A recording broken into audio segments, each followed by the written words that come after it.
নামাজটা ছাড়েন না। যত পাপ করছেন করেন, আমি বলি নামাজ ছাড়েন না। ইনশাল্লাহ একদিন নামাজই আপনাকে পাপ থেকে বের করে আনবে ইনশাআল্লাহ।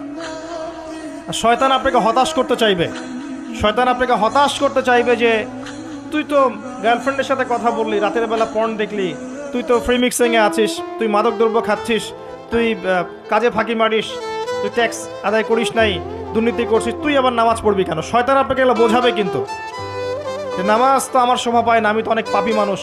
এই ধোকায় পা দিবেন না।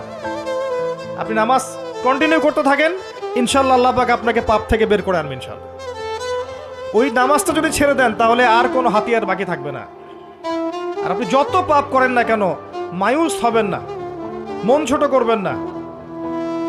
আপনার একটা সেজদা, যে সেজদা আপনি চোখের পানি ঢেলে দিয়েছেন আল্লাহর কাছে যে আল্লাহ আমার ভুলগুলো তুমি মাফ করে দাও, আমার তওবা তুমি কবুল করো, ইনশাল্লাহ দেখবেন ওই একটা সেজদা যদি কবুল হয়ে যায় আল্লাহ পাক আপনার সব গুনাহ মাফ করে দিবেন ইনশাল্লাহ। হতাশ হবেন না। শয়তান হতাশ করতে চাইবে মানুষকে, শয়তান মানুষকে হতাশ করতে চাইবে। এমনকি আপনার যদি পাহাড়ের পরিমাণ ঋণ থাকে, ওই ঋণ শোধ করার ব্যবস্থা আল্লাহ পাক করে দিবেন।